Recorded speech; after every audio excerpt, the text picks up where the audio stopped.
자, 오늘 주신 본문의 말씀 가지고 좋아하고 잘하고 지치지 않은 일을 하라. 좋아하고 잘하고 지치지 않은 일을 하라는 제목으로 하는 말씀을 증거하도록 하겠습니다. 발라흐라는 한 소년이 있었습니다. 그 아이의 부모는 자기 아들 발라흐가 자라서 위대한 문학가 그리고 유명한 작가가 되기를 소망했습니다.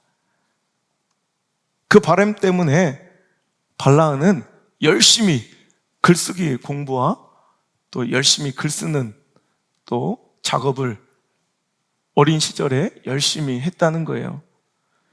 그런데 그의 중학생 시절 한 학기가 지나고 그를 지도했던 선생님은 이와 같은 평가를 내리죠. 뭐라냐면 발라흐는 성실하고 열심히 공부는 하는데 융통성이 전혀 없고 특별히 문학 창작력이 낮아 이런 기질을 지닌 사람은 작가로서 성공할 가능성이 매우 낮습니다.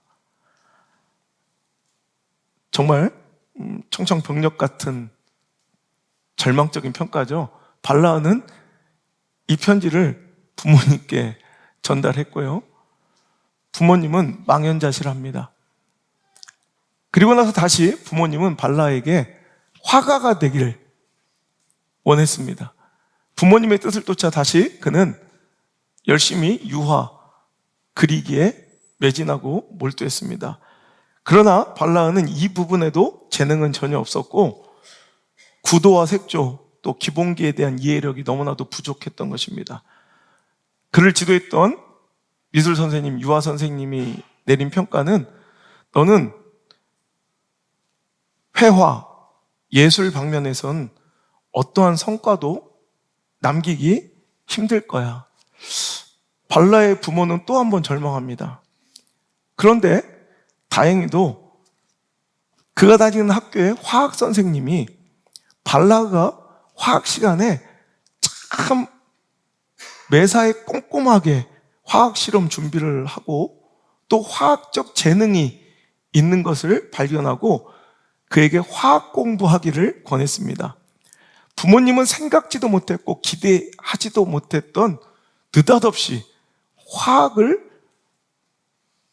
또 흥미롭게 여기고 화학 공부를 시작한 발라흐는 갑자기 그의 재능과 열정이 불꽃처럼 폭발하고 타올랐고요.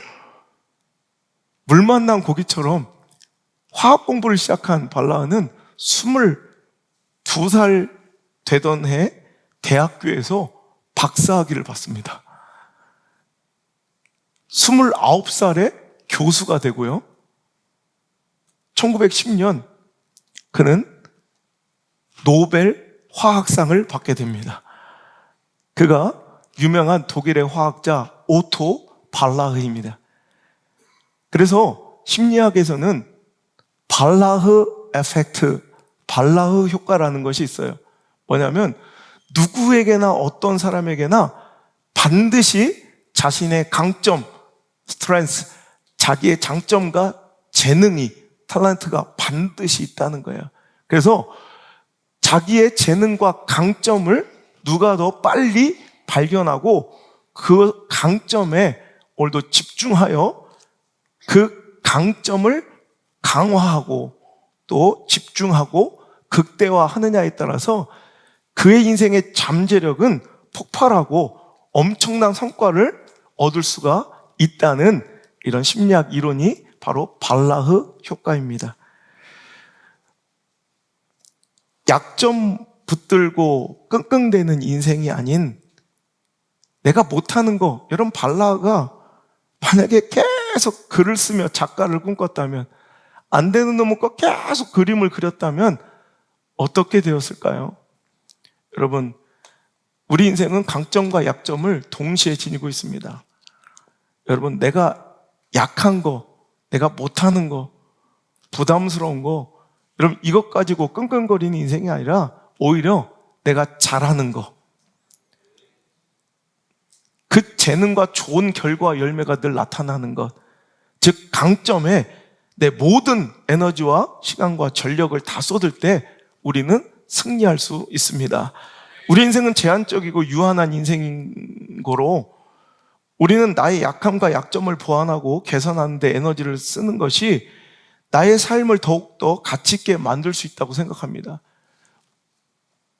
그래서 제한적인 인생 속에서 나는 왜 이걸 못하지?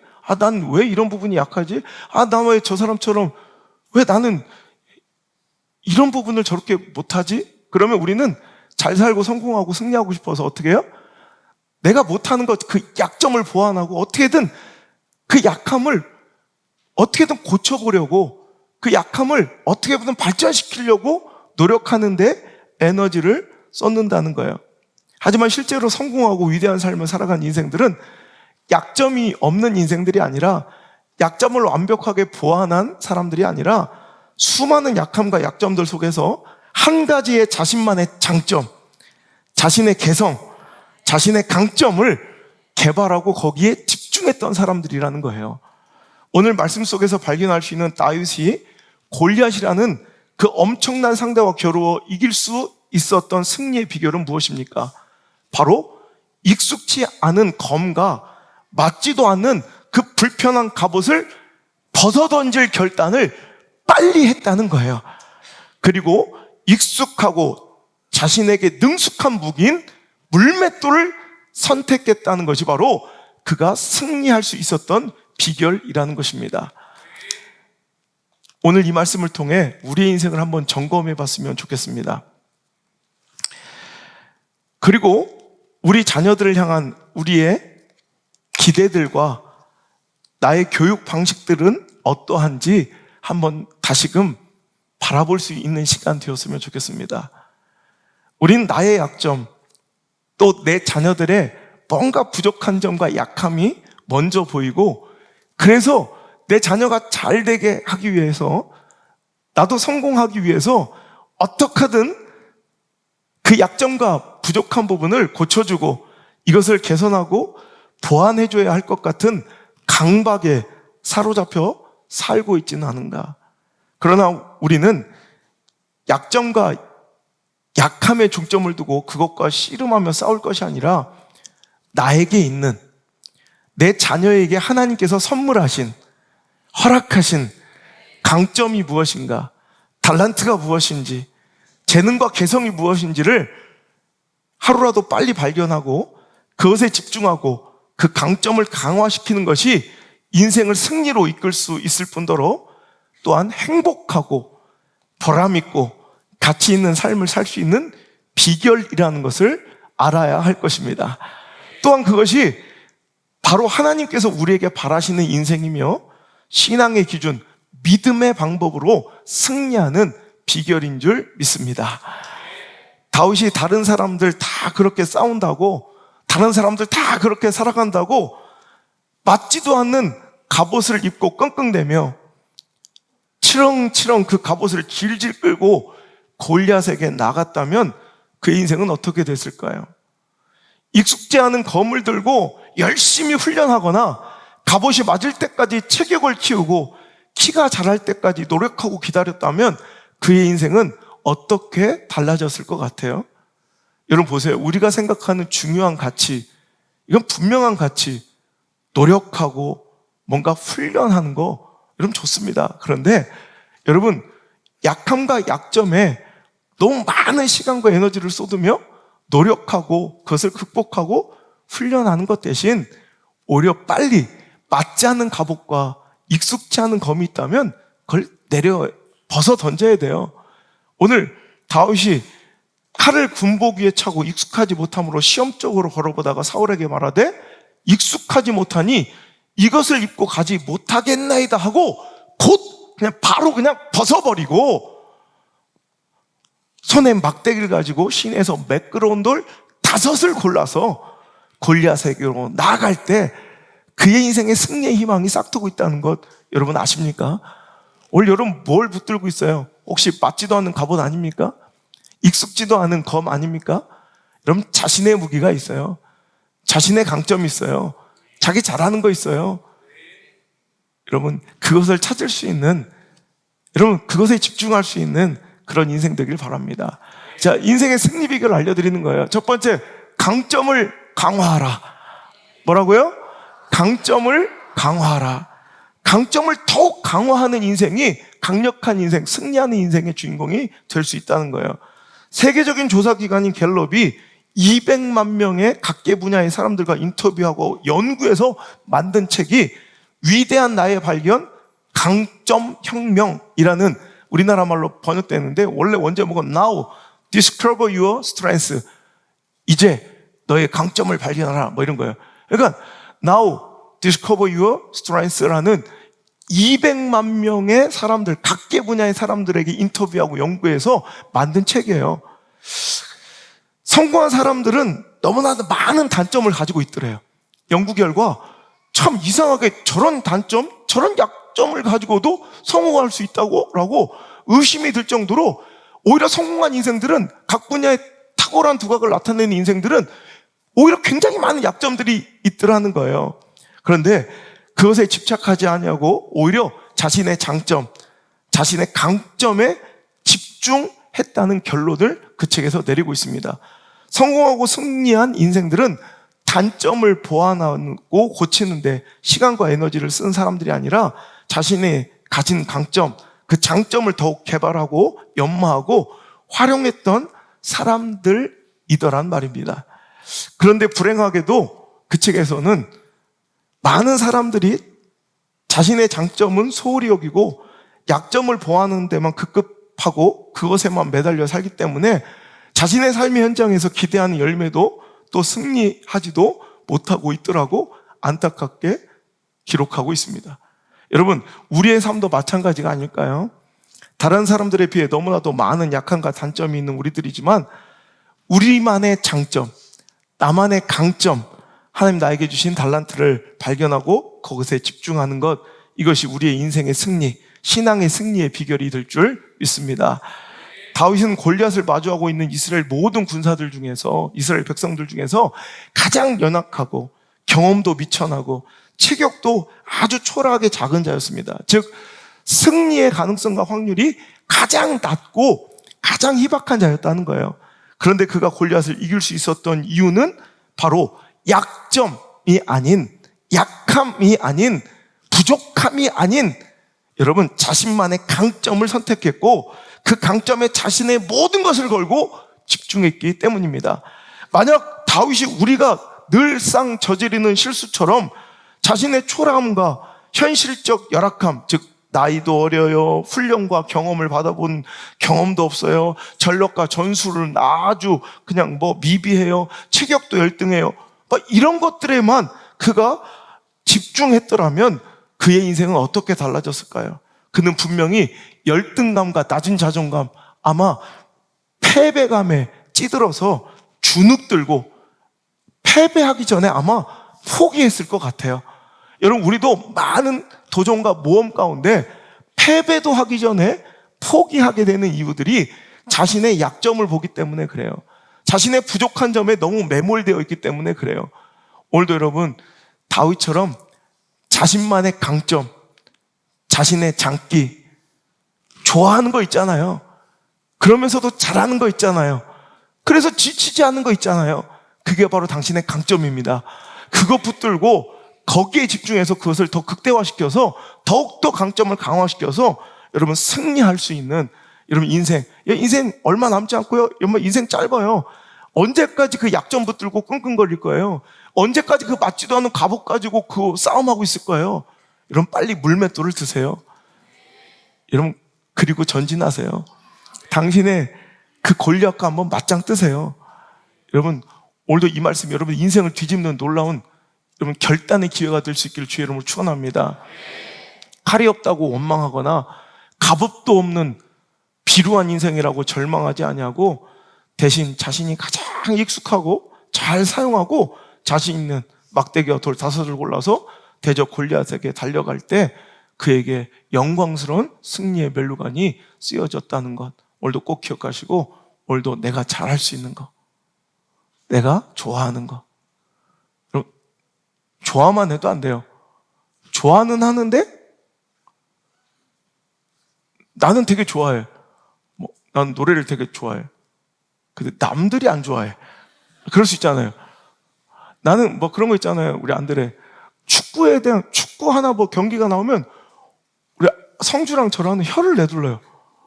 도대체 저 사람의 사촌 형 이야기까지 어떻게 알아? 아버지가 무한 사람이고 쟤는 어디 팀을 와서 어떻게 됐고 막 연봉이 얼마고 이정료가 얼마고 내년에 계약이 끝나고 야, 네 아버지 생일은 아냐? 뭐 엄청나요. 그럼 진짜 대단해요. 근데 설명해주고 막 이거 알려주는 걸 되게 좋아해요. 듣는 사람이 좀 피곤해. 어떻게 그냥 축구 좀 봤으면 좋겠는데 계속 뭘 얘기를 해요. 그러니까 좋아하는 게 있어요. 근데 그게 잘하는 게 있어요. 좋아하는데도 잘해야 돼. 그래서 다른 사람들도 인정해야 돼. 그리고 그래서 지치지 않는 거. 이거 붙들면 반드시 성공해요. 여러분, 축구 얘기 나온 김에 지금 세계 최고의 축구 선수가 누구예요? 안드레한테 물어봐야 돼요? 이 정도 알잖아요. 메시 아니에요, 메시. 여러분, 세계 최고의 축구 선수. 옛날에 유럽인들한테만 국한되었던 상이지만 2007년도부터인가요? 이제 소속팀 국적에 상관없이 세계 최고의 축구 선수에게 발롱도르를 이제 수여하는데 이 역사상 발롱도르 최고 수상자는 아무 역대 이제 이 기록은 깨기 힘들 거예요. 무려 발롱도르를 7번이나 받았던 이제 이건 인간계를 넘어섰다 해서 신계라고 부를 정도로 이 시대를 평정한 대표적인 축구 선수 메시. 여러분 그의 키가 170cm밖에 안 되는 거 아시죠? 그러니까 다른 운동도 아니고 뭐 골프도 아니고 체격이 이렇게 왜소한데 거친 이 축구라는 운동 그것도 최상위 클래스의 유럽 무대에서 경쟁하기란 매우 힘들고 그의 성공의 가능성은 매우 희박했습니다. 마치 저는 이 메시를 보면 다윗과 골리앗의 싸움을 보는 것 같아요. 하지만 그는 자신이 잘하는 거, 자신이 좋아하는 거, 자신이 잘할 수 있는 거, 지치지 않는 것에 집중했다고 해요. 그는 키가 작은 대신 약간 턴이 빨라. 큰 키보다는 양동일 집사 봤어요? 이렇게 돌아설 때 꾸물럭꾸물럭 한참 걸리는 거? 근데 이수열 봤어요? 그냥 확 떨어졌어요. 그냥 키가 조그만 컴퍼스가 짧으니까 빨리빨리 돌립니다. 그러니까 방향전환이 빨라요. 그래서 방향전환이 빠르고 또 테크닉 기술을 연마하기가 좋았대요. 그리고 여러분 잘 아시는 것처럼 메시의 주발, 메시가 가장 잘 쓰는 발은 왼발입니다. 일반적으로 축구 선수들은요, 손흥민도 그랬고 자기가 원래 잘 쓰는 주발이 있어요. 그럼 그 주발 반대발, 그러니까 왼발을 주발로 쓰면 오른발도 강화시켜야 된다고 생각해요. 양발을 잘 써야 세계적인 무대에서 성공할 수 있다고 생각해서 굉장히 많은 부분과 시간을, 훈련을 그 주발의 반대발을 훈련하는 데 더 강화시켜서 이 발도 잘 사용할 수 있도록 하는데 굉장히 많은 선수들 대부분이 시간을 쓴다고 해요. 근데 메시는 달랐어요. 메시는 자기는 왼발 쓰는 걸 좋아하고 왼발을 쓰는 걸 잘해. 그래서 그의 인터뷰에 자기는 극단적으로 왼발을 쓴대요. 그냥. 근데 다 아는데도 못 막아. 저 왼발로 찰 거 아는데도. 그래서 그의 드리블과 축구 경기의 양상, 터치 수를 분석한 결과가 나왔는데 그는 주발인 왼발을 10번 사용할 때 오른발은 딱 한 번 사용한대요. 그 정도로 그냥 거의 대부분을 그냥 왼발로만 계속 치는 거야. 근데 그의 라이벌인 호날두는 그 주발인 오른발, 호날두는 오른발이 주발인데 오른발을 4.5번 사용할 때 왼발, 그 반대발인 왼발을 한 번을 사용한대요. 그러니까 완전히 다르죠. 그러니까 다른 사람들의 평균적으로 이렇게 주발 반대발을 거의 4-5번 터치할 때 한 번씩 같이 사용하는데 이제 메시는 다 포기해버리고 왼발에만 극단적으로 투자를 했대요.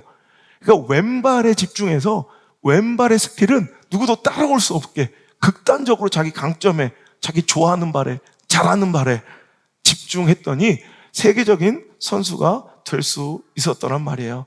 여러분 오늘도 우리의 주 강점이 있어요. 우리의 주발이 있다고. 그거 훈련시키고 강화시키고 집중하기도 어려워요. 그런데 자꾸 다른 것들도 다 잘해보려는, 여러분 우리는 무언가 다 잘하고 약점이 없어야 된다는 그 약점과 약함 때문에 우리 한국의 정서가 굉장히 이 공동체 의식이 강하고 이 단체 의식 가운데서 소외되는 걸 굉장히 두려워하는 문화가 있어요. 뭐 일본도 그렇지만, 그러니까 뭔가 약함을 드러내고 약점이 없어야 되고 다 묻어내야 된다고 생각을 해요. 그러니까 미움받을 용기가 없는 거야. 그것을 지적받을 용기가 없는 거야. 그럼 쿨하게 인정하면 돼요. 나 오른발 못 써. 그리고 내가 잘하는 거 대신 나 이거 잘해. 여러분, 이게 지혜로운 거예요. 한국에서는, 공교육에서는 이게 정말 힘들어요. 그걸 인정하는 걸 패배로 여기고 도태로 여겨요. 하지만 여러분, 절대 그러면 안 돼. 잘하는 거에 집중하세요. 우리 자녀들도 잘하는 거 집중하세요. 남들이 뭐라도 신경 쓰지 말고 잘하는 것에 여러분 집중하시고 내 강점을 더욱 강화시켜서 다윗처럼 승리한 인생 사시기를 주님 축복합니다. 두 번째로 우리가 승리할 수 있는 비결은 주신 달란트를 사용하라라는 거예요. 여러분, 강점을 다른 말로 말하면 하나님께서 우리에게 맡기신 달란트, 재능과 기질, 개성이 있어요. 하나님 우리를 그냥 무슨 로봇처럼 그냥 막 다 똑같이 천편일률적으로 획일화시켜 만들지 아니하시고, 이게 하나님의 사랑이에요. 다 이렇게 달라. 이렇게 달라. 다 다채로워. 저마다의 개성을 주셨고 저마다 다 다른 강점을 주시고요. 달란트를 다 맡기셨어요. 마태복음 25장에 주인이 달란트를 맡기는 장면이 나오잖아요. 어떤 자에겐 5달란트, 어떤 자에겐 2달란트, 어떤 자에겐 1달란트. 여러분, 이것들이 어떤 우월이나 열등, 또 많고 적음의 기준으로 볼 것이 아니라 여러분, 각자에 맞는 달란트를 주셨다는 거예요. 그것을 여러분 포기한 채 어떤 이는 땅에 파묻었을 때 주인은 화내시는 거예요. 슬퍼하시는 거예요. 이 악하고 게으른 종아. 여러분, 달란트, 하나님께서 주신 그 달란트를 땅에 파묻는 것은 하나님의 괴로움이고 슬픔입니다. 원래 여러분, 우리에게 주신 달란트, 재능이 있어요. 그런데 그것들을 악하게 여러분 땅에 파묻어놓고 개발하지 않고 그것을 극대화시키지 않고 그것을 오늘도 개발하지 않고 집중하지 않는 인생들이 있어요. 여러분, 교회가 왜 이렇게 많고 달라져야 돼요? 이런 교단은 왜 있어요?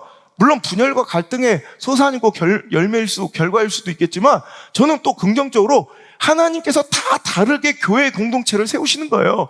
목회자를 세우시는 거예요. 그 교회마다 거기에 어울리고 거기에서 양육돼야 될 성도들이 따로 있는 거예요. 여러분, 개성이 있고 자기만의 교회만의 달란트가 있고 목회자만의 달란트 기질이 있고, 여러분, 성도들, 우리 자녀들만의 각자의 달란트라는 개성이 있습니다. 그것에 집중하고 그것을 우리는 스스로 잘 활용할 줄 알아야 된다는 거예요. 여러분, 재능, 달란트가 없는 인생이 없어요. 많은 사람들은 자신이 달란트가 없는 줄 알아. 제가 단언컨대 우리 하나님은 함부로 그냥 대충 만드신 자가 한 명도 없기에, 제가 단언키로는 내가 여기 있는 사람 책임질게. 여기 있는 모든 사람은 단 한 명도 달란트 없는 자가 없음을 여러분 인정하시길 바랍니다. 있어요. 반드시 있다고. 여러분, 짐 클라크라는 사람이 있어요. 그는 한마디로 문제아였어요. 텍사스의 가난한 가정에서 태어나 학업 성적은 최하위권을 맴돌았고요. 결국 고2 때 퇴학을 당한 문제아예요. 사회 부적응자였어요. 그는 할 일이 없어서 이제 갈 데도 없어서 해군에 입대하게 됐는데도 군대 안에서도 뭐 그 성격, 그 인격 어디 가겠습니까? 관심사병으로 이제 낙인 찍히고 문제만 일으키다가 제대하게 돼요. 그러나 그에게는 생각지도 못했던 특별한 수학 능력이 있는 거예요. 수학에 대해서만큼은 굉장히 탁월한 능력을 발휘한다는 걸 잘 몰랐어요. 그런데 자기가 수학을 잘한다는 걸, 수학을 좋아한다는 걸, 그 수학만 하면 좋은 열매가 있다는 걸 자기가 알게 돼요. 자기는 부적응자고 퇴학당하고 최하위권이었는데 수학은 아니었다는 거예요. 이게 하나님께 그에게 주신 달란트예요. 그는 혈소 침착증이라는 질병에 걸려서 병원을 이제 다니게 되었는데, 어느 날 보니까 막 수북히 쌓여있는 의사의 진료 이런 차트와 막 이 환자와 의사 간에 오가는 이런 복잡한 서류들을 보고, 저거 너무 복잡하고 되게 비효율적인데 저걸 되게 간편하게 제가 잘 이렇게 프로그래밍 할 수 있겠다는 생각이 들어서 그때부터 그는 이제 자기가 병원에 다녔던 그 경험을 기반으로 그 의사들의 차트를 정리하고 환자들에게 내어주고 주고받는 그 서류를 정리하는 그런 프로그램을 개발하기 위해서 헬시온이라는 회사를 창립하고요. 그 네스캐프라는 이런 프로그램을 개발해서 그는 엄청난 축복을 받고 성공한 사업가가 되어 재산이 15억 달러, 2조 원이 이르는 엄청난 축복의 사람이 돼요. 여러분 보세요. 약점만 보면 문제하죠. 사회 부적응자죠. 퇴출당해야 될 인생이죠. 사회에서 쓸모없는 인간이죠. 근데 뭐예요? 강점 하나 붙는 순간 여러분 보세요. 남들이 지금 다 부러워하는 자기들이 15억 달러가 뭔지를 몰라서 안 놀란 거죠.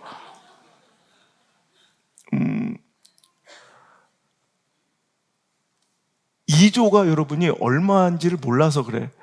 2조를 그냥 요즘 3.6%로 그냥 은행에 그냥 넣어놓기만 하면 한 달에 여러분 이자만 60억을 써내야 원금을 지킬 수 있어요.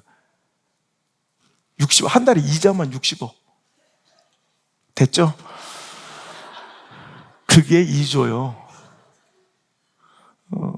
보세요. 부러운 사람 됐잖아요. 쓸모없는 인간이. 오늘 여러분 내 인생도 이렇게 찬란하게 빛날 수 있다니까. 내 인생도 이렇게 멋지게 존중받고 인정받을 수 있다니까. 수많은 약점들, 약함들에 매몰되지 말고요. 정말 내가 잘하는 거 있어요. 저것만큼은 와, 저 대단하다. 인정할 수 있는 거 있어요. 그거 하세요.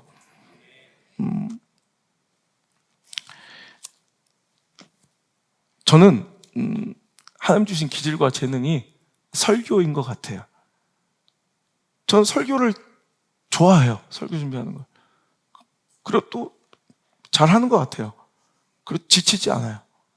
저 보세요. 어제 제가 잠도 요즘에 2시간, 3시간을 못 자요. 뭐 미친 듯이. 그러면서 또 책 써요. 어저께는 설교, 아까 KTX에서 막 설교 준비한 거 보셨어요? 오늘 이 설교가 KTX에서 오고 가면서 4시간 동안 설교를 준비한 거예요. 물론 자료를 모으고 준비했던 건 벌써 몇 달이지만 이 원고를 쓴 건 KTX 안에서 다 해왔어요, 어제. 그 오며 가며 또 미국 집회 가면서 그 막 엄청난 스케줄 속에서도 막 설교 준비하잖아요. 그리고 책 쓰잖아요. 힘들어요. 그런데 재밌어요. 저 이걸 좋아해요. 그리고 속의 성과도 나요. 열매도 있어요. 그 인세로 자기들 뭐 했는데 다 누려놓고 이렇게 배째라 모른 척 할 거예요?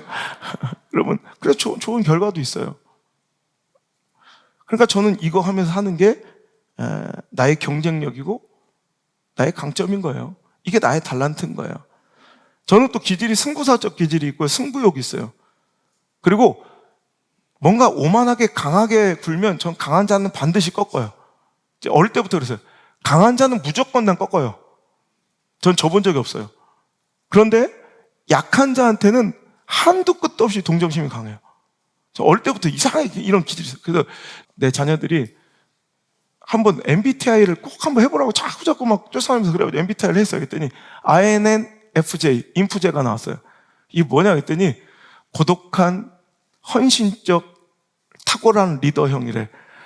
그래서 이 같은 유형의 사람들이 뭐 마틴 루터 킹, 넬슨 만델라 뭐 이런 사람들이에요. 그래서 자기가 중요하다고 생각하는 신념과 가치를 인생 가운데 발견하는 것을 최고 목적으로 삼고 그것을 발견했을 땐 거기에 목숨을 건대. 그리고 자기보다는 주변의 사람들, 어려운 사람들에게 헌신하고 희생하는 것을 굉장히 가치 있고 보람 있게 여기는 성격이래. 근데 그 대신 자신을 잘 돌보지 않는데. 근데 전 딱 맞는 것 같아. 전 그게 좋아요. 그래서 지금 딱 그 기질대로 저는 사용되고 그 기질대로 선교하고 그 기질대로 딱 사역하고 있는 것 같아요. 이게 딱 맞아 떨어지니까 우리 하나님 주신 그 기질이 딱 목회에 딱 잘 적용되니까 열매가 있는 거예요. 제가 이 기질에 맞지 않는 자리에 있었다면 어떻게 했을까? 제가 어저께 굉장히 많이 생각을 해봤더니 열매도 없었을 뿐더러 행복하지도 않았을 것 같다는 생각을 해요. 누구나 여러분 똑같은 엘리트 코스를 밟아야 될 필요는 없어요. 제가 어저께 제가 감리교단의 장로연합회 집회를 인도하고 이제 막 내려오면서 아버지랑 통화를 하면서 아버지 내일 잠깐 내려오시라 이렇게 얘기하다가 이제 우리 안드레 성주 이제 미국 가기 전에 이렇게 만나서 한번 나중에 이렇게 밥이나 한번 먹읍시다 얘기하다가 야 준비는 잘 돼가냐 이런 얘기 하다가 아버지가 그래요. 진짜 이제 그 미국 유학이 보통이 아닌데 참 쟤들은 참 아버지 잘 만나서 참 이렇게 좋은 경험도 하는구나. 그래서 그렇죠. 글쎄 말이에요. 저는 아버지를 잘못 만나서 미국 비자도 못 받았었는데 내 힘으로 이제 비자 받았다고. 그랬더니 야, 너는 아버지를 잘 만난 거야. 그래 만약에 내가 너처럼 뭔가 이렇게 그런 능력이 있어서 넌 비자를 받고 미국에 공부를 할 수 있었다면 넌 불행해졌을 것 같아. 너는 학위를 안 따는 게 나아. 야생마처럼 거칠게 저렇게 막 싸돌아다니다가 남창에 있는 거 이게 딱 맞아. 넌 아버지 때문에 넌 잘 된 건 줄 알아. 난 그게 딱 그래. 내가 그때 제가요 미국 비자를 20몇 년 전에 진짜 몇백 개를 내줬어요. 그래서 정작 저는 뒤돌아서면 우는 거야. 우리 형편에는 미국 비자가 나올 수 있는 전혀 여건이 안 돼. 난 다른 사람들 상담해주면서 이렇게 해서 이걸로 농사지은 사람 농지원부를 통해서라도 세금 없는 사람들은 이걸 통해서라도 막 이거. 근데 나 어떤 걸 따져봐도 우리 아버지의 경제력은 난 미국 비자를 받을 수 없는 상황이야. 그래서 사람들한테는 막 미국에 대해서 설명해주고 캐나다 유학 설명해주고 비자 막 만들어주면서도 정작 저는 미국 비자를 신청할 여건이 안 된 그 서러움에 굉장히 젊은 날, 이거 아무한테 얘기 안 한 건데 돌아서면 엄청 울었어요. 맨날 그들이 부러워서. 근데 지금 생각해 보니까 내가 만약에 가서 꼭 꾸역꾸역 가서 학위 받고 10년 이상을 내가 거기 가서 미국 박사학위를 받아왔으면 나는 과연 지금 어떻게 살고 있었을까? 나한테는 안 맞는 것 같아. 전 이렇게 사는 게 딱 맞는 내 기질대로 가장 행복한 삶이었더라고요. 여러분, 남들이 다 한다고 그래야 성공한다고 생각하는 그 루트들이 있고요. 코스들이 있어. 그것을 답습하는 것, 이것이 여러분 성공을 보장하는 것도 여러분의 인생의 행복을 보장하는 것도 아니라는 걸 꼭 기억하시길 바라요. 어떤 이는 안 가는 게 맞고 어떤 이는 가는 게 맞고, 여러분 그냥 그 자리에서 자기 기질대로 형편대로 자기 강점을 개발해서 거기에 집중하면 여러분 그 초라함 속에서도 그 희박한 가능성에서도 하나님의 능력과 역사는 다윗처럼 얼마든지 발휘될 수 있다는 것입니다. 그러니까 여러분 흉내내지 말고 눈치 보지 말고 비교하지 말고 당신의 기질대로 살아가는 열매 있는 인생 되기를 주의 이름으로 축복합니다. 행복한 인생 되기를 주의 이름으로 소망합니다. 이제 나의 기질은 거침없고 대충 눈 감는 법, 모른 척하는 법이 없어요. 그죠? 여러분 아시겠지만 감추지 못해요. 또 누구 눈치 보면 비굴하게 대충 타협하며 이렇게 머리 숙이는 거 못해요. 이것이 나에게 주신 하나님의 기질. 이건 어쩔 수 없어요. 하나님이 나에게 주신 거니까. 그래서 난 이 기질대로 목회해요. 이것이 맞고 편하고 행복하고 소기의 성과 열매도 있었던 것 같아요. 그래서 제가 수많은 사람들이 보기에는 되게 좋은 조건의 청빙, 그 큰 대형교회 부름에도 제가 거절한 이유가 그거예요.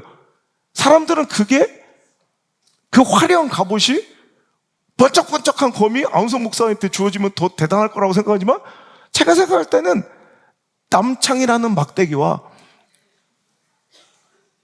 분명히 재작년에 했던 설교를 또 해도 입을 확 벌리며 처음 듣는 것처럼 들어주는 물맷돌 같은 머리를 가진 자기들과 함께 목회하는 게 난 가장 잘 맞아. 난 여기가 딱이야.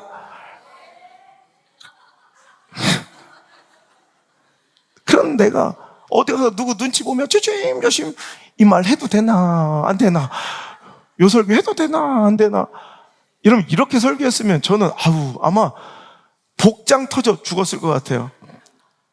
여러분 잠시 잠깐의 평안과 안정은 있을지 몰라요. 그렇게 살아가면. 그런데 지금 내가 누린 행복, 이 부흥과 영적 충만한 은혜, 우리가 오늘도 누리는 이 예배의 감격은 절대 우리 것이 못 된다는 거예요. 오늘도 여러분 내 강점, 내 이 기질, 하나님 주신 달란트 이제 이해하시죠? 그게 가장 좋은 거예요. 나다운 거, 우리다운 거. 흉내 낼 것도 없고, 뭐 누가 어떠니, 세상이 어떠니, 뭐 시대가 어떠니, 뭐 이런 거 여러분 신경 쓰지 말고 그냥 나다운 거, 우리다운 거 하다 천국 가면 되지. 제가 되게 위로를 많이 받아서 지난주 집회가 포항의 동북교회 집회였는데 이제 그 포항의 동북교회 담임 목사님이 김영걸 목사님이신데 이번에 단독으로 부총회장에 출마하신, 여러분 부총회장은 그 다음 연도에 총회장이 되는, 그러니까 부총회장 선거가 가장 치열한 건데, 여러분 우리 한국에서 가장 많은 성도를 여러분 성도가 또 속해 있는 통합적 교단의 부총회장 선거는 엄청나요. 합동층 250만 명, 통합적 250만 명, 두 양대 교단의 선거는 엄청난데 이번에 전적으로 그 상대편 진영의 후보가 양보해 주셔가지고 단독 후보로 올라서 이제 부총회장 되시고 이번 9월 달에 이제 그 다음에 이제 그 다음 회기 때 총회장이 되시는 거예요. 엄청난 거죠. 여러분 총회장은 영광이죠. 한 교단에. 그리고 우리나라 장자 교단의 총회장님이 영광이죠. 난 그런 분하고 얘기하고 이제 저 같이 총회장님들 교회 다 집회 가보니까 너무 감사한 거예요. 근데 식사를 하다가 갑자기 딱 들었게 된, 나는 되게 부러워서 이렇게 앉아 있는데 목사님이 이게 행동하시는 모습이 너무 부러운 거예요. 왜냐면 나랑 너무 다른 거야. 하나 너무 그냥 너무 선하시더라고. 야, 저러니 저렇게 잘 되시는구나. 뭐 이런 생각을 했어요. 좀 부럽더라고. 근데 그 다음날 식사를 하는데 목사님, 저도 아버지가 목사님입니다.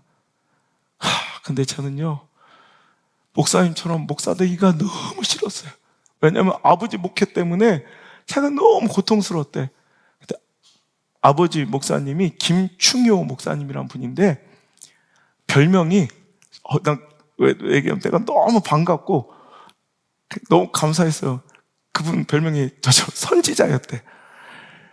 거침이 없었대. 성가대에서 찬양을 잘하고 못하고 막 조금만 이렇게 탁하면 이런 까지 마라, 나를 치워다, 가라, 다른 교회로. 그러다 자기가 다른 교회로 쫓겨났대요. 저는 개척이나 했으니까 가라면 가지. 가라! 근데 네가 가라! 그래서 알았어. 나는 개척이라 했으니까 그냥 가라면 가지만, 여러분 다른 교회에서 막 그렇게 하니까 싫어하는 거야 사람들이. 그래가지고 할 수 없이 전국을 떠돌았대요. 전국을. 서울도 갔다, 충청도도 갔다, 경상도, 전라도. 너무 힘들었대. 근데 아버지는 그냥 조금만 참으면 될걸. 그리고 예를 들어서 성가대에서 어떤 사람이 담배를 핀다는 소문이 들렸대. 그럼 조용히 나중에 불렀다가 그러지 마세요. 뭐 이러면 되는 건데, 이 어디서 감히 그 더러운 입술로 찬양을, 나랑 똑같아. 내가 그걸 참지를 못해. 그러니까 너무 힘들었대. 아버지의 그런 불같은 성격. 그러니까 별명이 선지자였는데 맨날 떠돌아다니는 삶이었대. 자기는 너무 그게 불안하고 힘들고 너무 서러웠대. 근데 지금 이번에 부총회장 선거 치열하게 이제 막 경선 처음에 할 때 전국을 돌아다니는데 전국이 자기의 연고지더래. 연고지가 없는 데가 없더래. 하도 아버지가 선지자로 돌아다니셔가지고 여기 가도 아는 교회, 여기 가도 이게 다 뭔가 연고가 다 있는 거야. 그래서 자기가 이렇게 쉽게 당선될 수 있었노라고.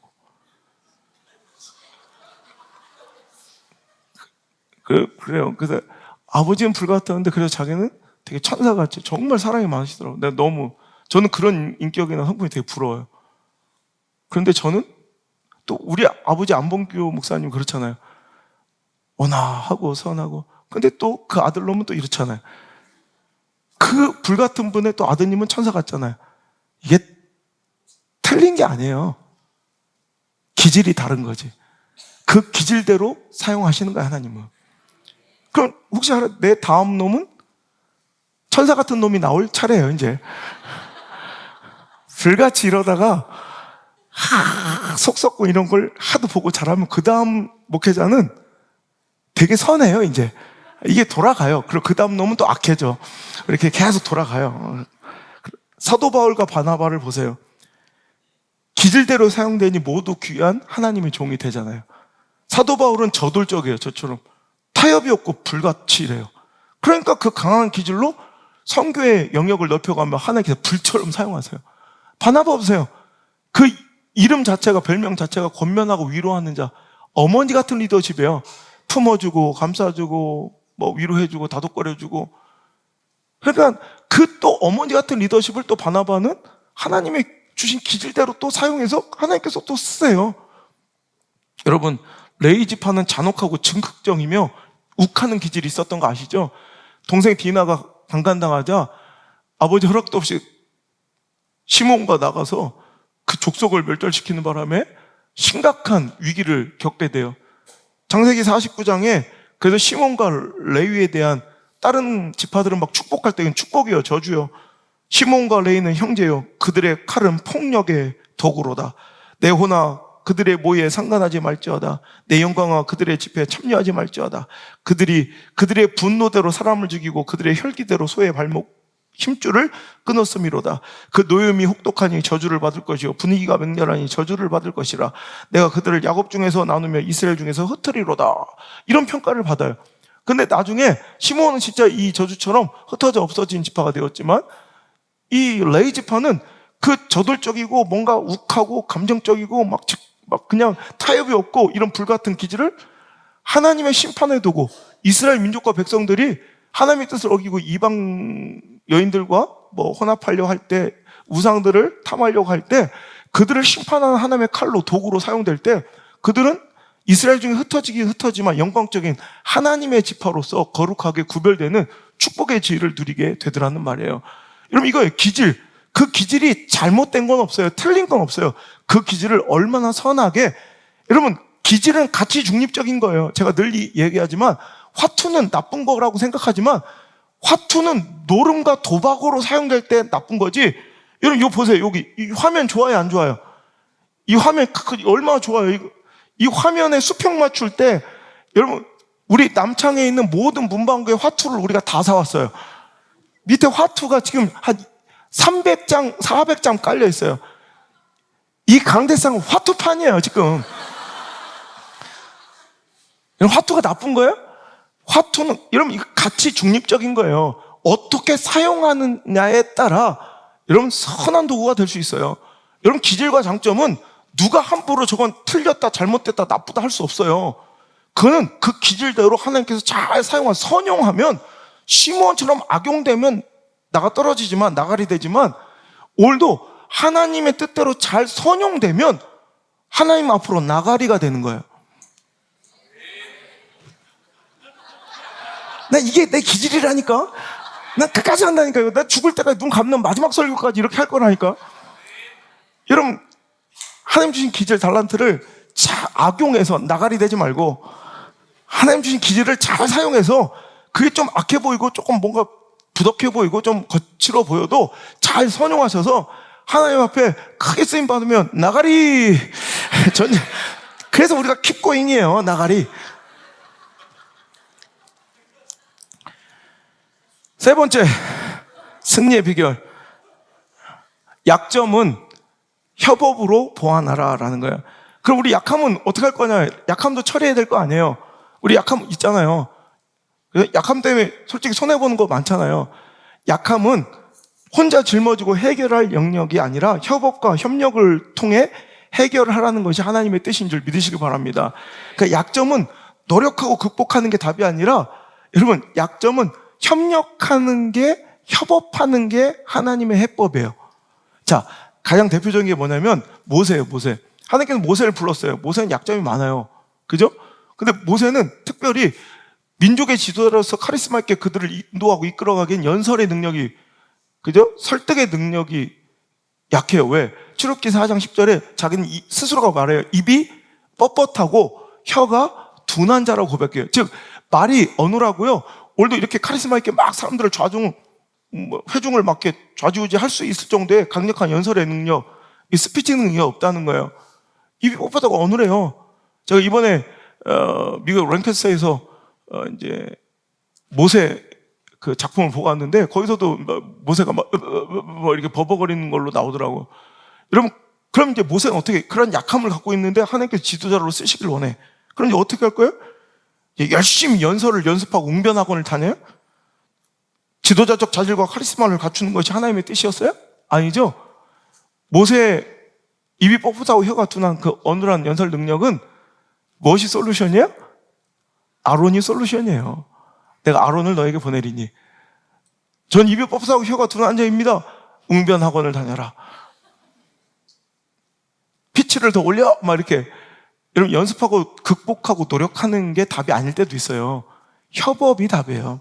그래서 우린 공동체를 주시는 거예요. 만남을 주시는 거예요. 그래서 만남은 굉장히 중요한 축복이에요. 하나님은 우리에게 만남을 통해 굉장히 많은 일들을 하세요. 그래서 그 내 옆에 있는 존재와 만남을 소홀히 여기고 가치 없게 여기고 함부로 대하는 사람들은 절대 성공하지 못해요. 왜? 언젠간 내 약함과 약점은 드러나기 마련이에요. 하지만 그 만남을 소중하게 생각하는 분들은 오늘도 하나님께서 내 약점을 보완할 대안으로 내 약함을 오늘도 도와줄 조력의 협업의 주인공으로 오늘도 그를 보내신 거예요.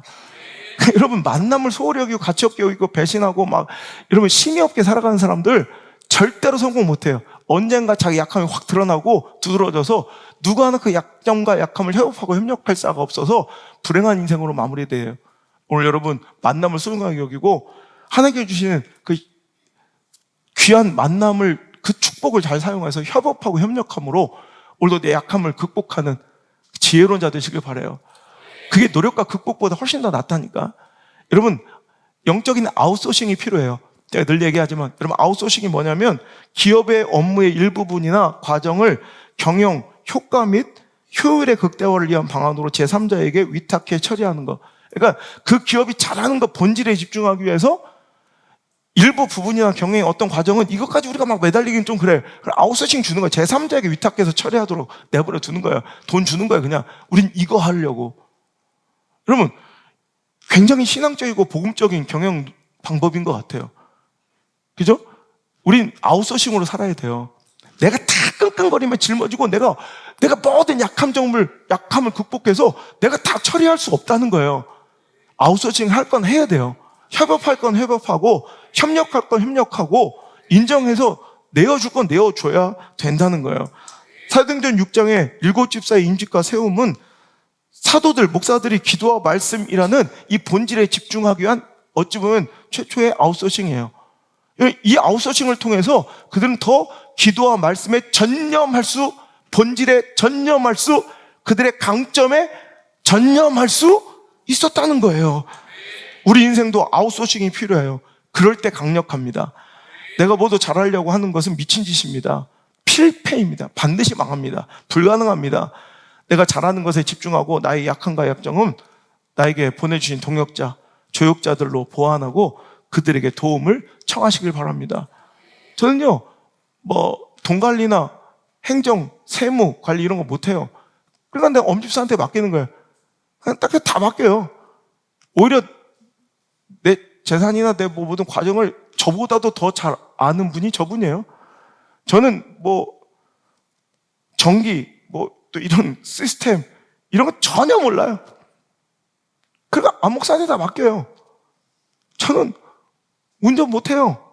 그러니까 진목사한테 맡겨요. 여러분, 저는 못하는 거 끙끙거리고 내가 하지 않아요. 그냥 아웃싱. 여러분, 저는 요즘에 이런 생각해요. 교회도 아웃소싱이 필요한데, 교회는 교회 잘하는 거, 교회만이 할 수 있는 거, 그 강점을 개발하고 집중하고 강화시켜야 돼요. 그 본질을 제껴두고 비본질적인 것을 붙들고 승부하려는 어리석은 시대의 현실을 우리는 안타깝게 봐야 돼요. 우리가 아무리 즐겁고 재밌어도, 오늘 보세요. 내가 예언합니다. 체육대 한 달 동안 자기들 모여서 멘트 짜고 막 준비합디다. 그리고 이번엔 자신 있대. 사회를 희영이가 본답니다. 그래서 기가 막히대. 자기들 멘트를 짰대. 보십시오. 예언합니다. 재미 더럽게 없습니다. 우리 교회 또 선지자가 있어요. 우리 김상화 집사가 전문 MC를 부르죠. 그러더라고요. 내년에는 자기 MC를 부르겠대요. 여러분, 아무리 체육대를 잘 짜고 준비하고 여러분, 아무리 즐겁게 하려고 뭐 재밌긴 하죠. 그런데 여러분, 세상보다는 즐거울 수가 없어요. 아무리 극적으로 뭐 우리가 뭔가 준비를 하고 디렉팅을 해도 감격적인 세상의 콘서트보다는 나을 수 없고요. 우리가 아무리 밥을 맛있게 준비해도 저 장한사 절밥보다는 마실 수가 없어요. 우리가 잘하는 거 해야 돼요. 우리만이 할 수 있는 거. 우리 기도가, 말씀이 우리 교회 강점이에요. 그거 해야 되고요.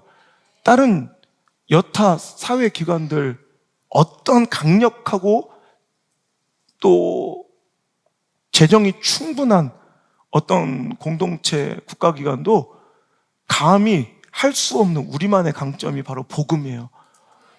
복음 들고 나가야죠. 이 강대상의 거추장스러운 갑옷과 세상의 뭐 유희, 즐거움 이런 것들로 여기를 채우면 무슨 경쟁력이 있겠어요? 우리가 하는 거, 우리만이 할 수 있는 거, 또 잘하는 거, 해도 지치지 않는 거. 여러분, 우린 즐거운 그 예배가, 그 기도가, 그 말씀이, 그 찬양이, 여러분, 오늘 이곳에서 가득해서 우리는 절대로, 여러분, 이 경쟁력만큼 잃어버리지 않는 그런 믿음의 사람들 됐으면 좋겠어요. 초대교회 이 선언이 우리에게 있어야 돼요. 사도행전 3장 6절에 베드로가 이르되 은과 금은 내게 없거니와 내게 있는 것을 내게 주노니 나사렛 예수 그리스도의 이름으로 일어나 걸어라. 우리 교회가 뭐가 있어요? 여기에 유의가 있어요. 즐거움이 있어요. 뭐 관계가 있어요. 사업적, 비즈니스적 뭐 유익이 있어요. 그건 세상의 기회가 더 많아요. 우리는 은과 금은 세상의 가치는 없지만은 우리에게 있는 것 줘야죠. 예수 그리스도. 그 복음과 생명의 비밀을 알려주고 길이요 진리요 생명이신 예수님을 전하고, 다른 건 좀 아웃소싱 할 필요가 있어요. 그리고 좀 다른 것은 기대치를 좀 낮출 필요가 있고요.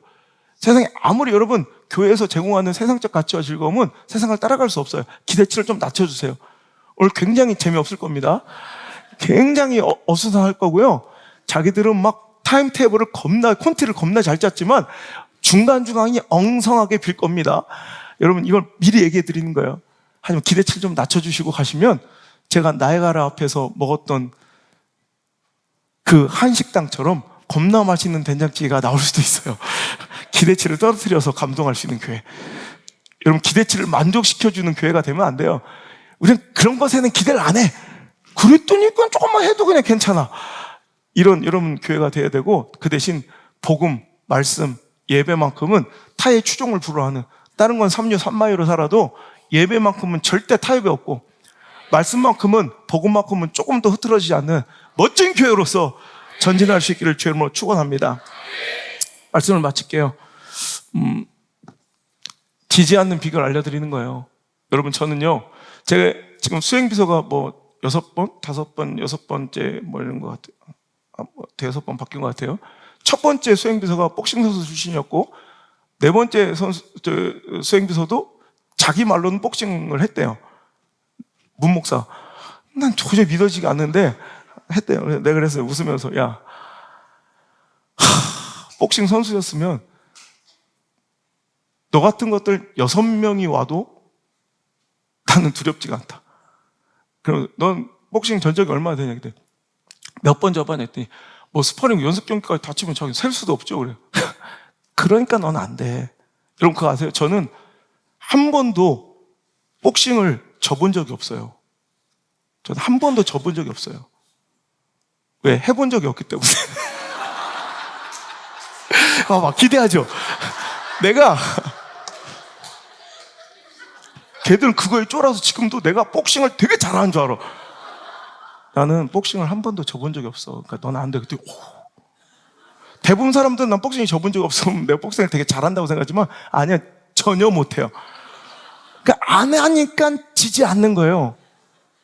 내가 심수영 집사님과 복싱으로 싸울 것 같아요? 안 해요. 맞아 죽어요. 할 수 있는 걸로 하는 거예요. 저는 질 싸움을 안 해요. 이게 지혜로운 거예요.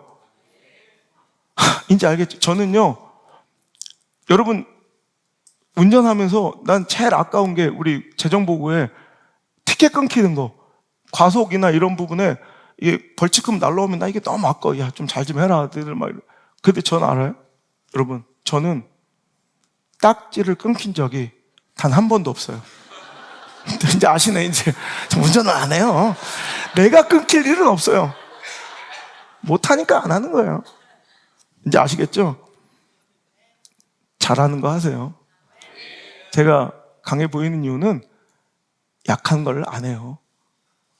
못하는 걸 억지로 안 해요. 그리고 잘하는 거에 집중해요. 그게 지혜로움인데, 사람들은 자꾸 억지로 복싱의 링에 굳이 올라가서 심수영 씨한테 저 터지고 내려와서 다음번엔 잘해볼 테야. 이번엔 잽이 문제였어. 훅이 문제였어. 또 연습하고 가봐라. 또 두드려 맞지. 여러분, 저는 아버지께 되게 감사해요. 전 스스로 저를 못 믿었거든요. 저는 안 된다고 생각했어요. 저 같은 사람이 목사 되면. 근데 아버지가 아니라 선배 목사로서 내 목회자의 자질과 재능을 가장 먼저 발견해 준 분이 우리 아버지 엄마예요. 어느 날 그러더라고. 너는 정말 내가 아빠로서 하는 말이 아니야. 내가 목사로서, 목회자로서 바라볼 때 너는 정말 목회하면 잘할 것 같아. 제가 항상 까불고 돌아다니고 막 건달들과 함께 어울려 다니고 쌈질하고 다닐 때 말도 안 된다고 생각했어요. 근데 혹시라도 네가 지금은 이런 생각이 없지만 하나님이 너를 부르시고 네가 소명을 느꼈을 때 네가 못할 것 같아 자신감이 없어 도망치지 말았으면 좋겠어. 오늘 이 말만 꼭 기억해 줄 수 있겠니? 약속해 줄 수 있겠니? 그 10월 가을날 그 밤에 그 아버지의 음성을 저는 아직도 기억해요. 1996년도. 예, 그럼 약속하죠. 그런데 어느 날 하나님께서 저를 딱 콜링하는 걸 느꼈을 때 그래, 아빠가 그랬지. 난 잘할 거라고. 전 몰랐어요. 근데 아버지는 나보다 나를 더 잘하셔. 나의 재능과 강점을 알고 계셨던 거예요. 그분을 신뢰하는 게 지금 나의 축복이에요. 그 비결이에요. 오늘 여러분 두 가지만 꼭 기억하세요. 우리 하나님은 절대로 여러분에게 달란트를 주시지 않은 사람이 없다. 여러분, 달란트는 이걸 발견했느냐 못했느냐의 문제지, 그걸 개발했느냐 못했느냐의 문제지, 절대 달란트 없는 사람은 없어요. 여러분 그거 아세요? 복근 없는 사람은 없어요. 비계에 감춰져 있는 거지. 누구나 복근은, 식스팩은 의사가 그러더래요. 식스팩은 누구나 있는 거래요. 근데 자기는 왜, 목사님 그런 소리 하지 마세요. 저는 없는 걸요. 아니에요. 지원성도 기억해요. 있어요. 아주 깊이 감추인 보배처럼 당신의 지방과 살들이 그걸 아주 꽁꽁 싸매고 감춰놓은 것 뿐이지, 모든 사람은 복근이 있대요. 이걸 태워내잖아? 그럼 거기서 복근이 드러나는 거예요. 원래 복근은 누구나 있대요. 우린 복근 다 있는 사람들이에요. 믿으시길 바라요. 우린 복근이 있어요. 감춰놨을 뿐이에요. 자, 재능도 달란트도 마찬가지예요. 반드시 있어요. 열등감 갖지 말고 그걸 찾으려고 노력하시고, 또 하나님이 부르실 땐 그게 옳아요. 하나님이 나를 만드신 분이라, 여러분, 하나님이, 우리 아버지가 나한테 원하실 때 그게 맞더라고. 지금 불안하고 의심되어도 하나님 부르실 때는 적극적으로 순종해서 한번 내어드려 보세요. 내 삶을 어떻게 하면 역사하시는지. 찬양합시다. 오늘 찬양이 너무 좋았어요. 그래서 우리 찬양을 한번 바꿔볼게요. 제가 만든 찬양 이대로도 좋아요. 하나님 주신 것 가지고 갑시다. 그냥 다른 거 막 불평하지 말고, 내가 원하는 거 막 그냥 하나님께 원하지 말고, 그냥 하나님 뜻대로 하옵소서. 이대로도 좋아요. 사랑의 주 하나님, 은혜를 감사합니다. 오늘 예배 가운데 우리의 고단하고 피곤한 삶을, 우리의 낮은 자존감과 열등감 가득한 우리의 마음을 주님께서 아시고, 내가 원하는 삶은, 내가 너에게 기대하는 인생은 그 많은 약점들 가지고 끙끙거리는 것이 아니라, 내가 너에게 준 강점과 달란트 가지고, 그 개성과 재능 가지고 마음껏 이 세상을 누리며 살라는 것이다 말씀하여 주시니 감사합니다. 이 말씀 내 말씀으로 받고 당당하게 주 눕들고 고개 조아리고 포기하랬던 나의 골략과 맞짱 뜨려 합니다. 주여, 우리가 잡은 그 강점의 물맷돌 위에 하늘의 권세와 능력을 부어 주옵소서. 충분히 승리할 수 있는, 담대히 전진할 수 있는 위대한 인생들로 세워 주옵소서. 이제는 주 예수 그리스도의 크신 은혜와 나에게 승리를 예비하시고 준비하신 하나님의 크고 놀라우신 사랑과 그 길을 주도하시고 인도하시며 도우시고 보호하시고 공급하시는 보혜사 성령님의 그 강력한 나를 붙드시는 능력의 손길이 오늘 이 자리에 나와 약점보다 강점에 집중하며 나의 개성과 주신 달란트 그 기질에 집중하여 그것을 개발하고 극대화시켜 오늘도 승리한 인생을 살겠노라 하나님 앞에 다짐하는 결단하는 모든 성도들 머리 위에 이제부터 떠나가지 마시고 1초도 떠나지 마시고 1초도 떠나지 마시고 영원토록 함께 계시기를 간절히 또 간절히 축원하옵나이다. 아멘.